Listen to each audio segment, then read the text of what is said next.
Nous sommes un peuple heureux parce que nous avons crié à celui qui est mort. Il n'est pas mort pour ce péché, mais il est mort pour le péché de tout le pécheur. Quiconque croit en lui obtiendra le pardon de ce péché. Très important pour nous. Et après sa mort, il est entré dans la tombe. Il a été enseveli.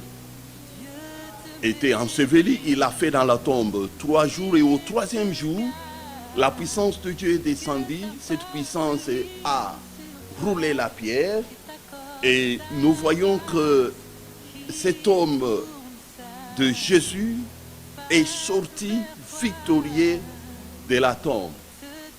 Ça, c'est un message de la résurrection. Et quiconque écoute ce message et croit en cela, Christ va se révéler à lui et fera que tous ceux qui étaient morts en lui puissent ressusciter. Toi qui vas me suivre à travers ce message, je t'annonce qu'il y a la puissance de la résurrection que Dieu avait déployée pour pouvoir ressusciter Christ d'entre les morts. Cette même puissance, Dieu la déploie aussi en ce moment, alors que tu es en train de m'écouter tout à l'heure, pour pouvoir ressusciter tous ceux qui étaient enterrés dans votre vie. C'est un message de l'espoir. Voilà pourquoi l'apôtre Paul dit ceci, ce message que vous avez entendu, ce message en qui vous avez cru, et vous y êtes attachés. Si vous restez attaché à ce message, convenablement, ce message va vous amener au salut.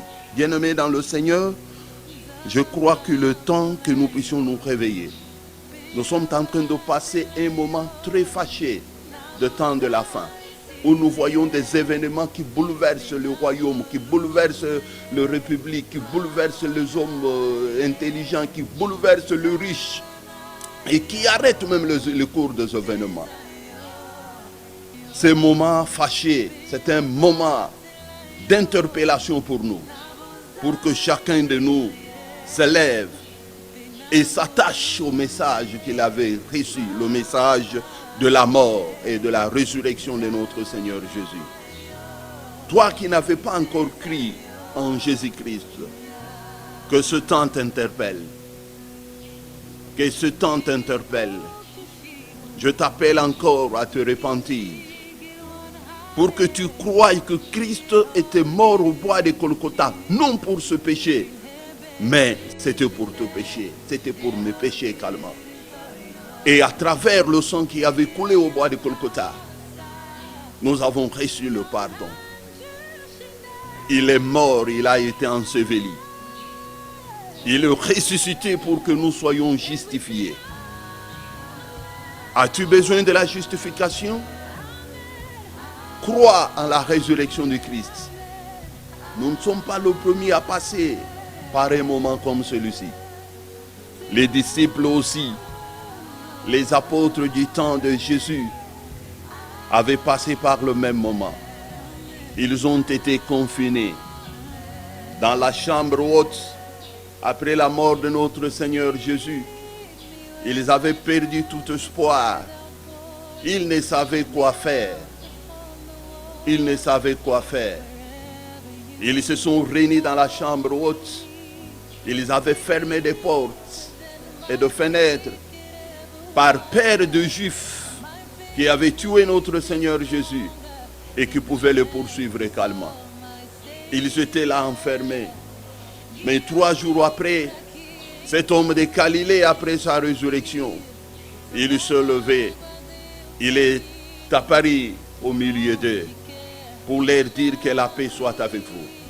Je voudrais que pendant ces moments de confinement, pendant ces moments où le monde est en train de perdre l'espoir, je voudrais te présenter un homme qui peut encore faire revivre l'espoir en toi.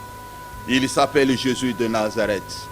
De la même manière qu'il est apparu au milieu de disciples qui avaient déjà perdu leur espoir, que Christ puisse encore t'apparaître en ce moment et qu'il puisse renaître encore en toi cette espérance, l'espérance qui fait vivre. Quand nous voyons que nous sommes arrivés à la fin, laisse-moi te dire que ce n'est pas encore la fin. Il y a encore la possibilité d'aller au-delà, d'aller au-delà.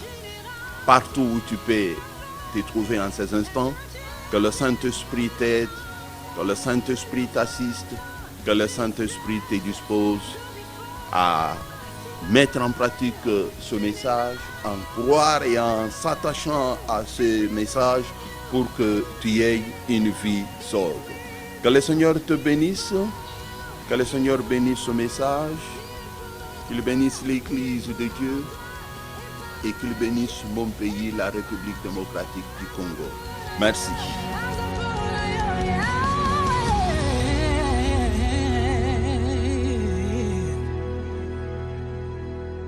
Deus te abençoe. Que Dieu te bénisse. God bless you. Zamba Pambulayu. Hananime Chukpokhamnida.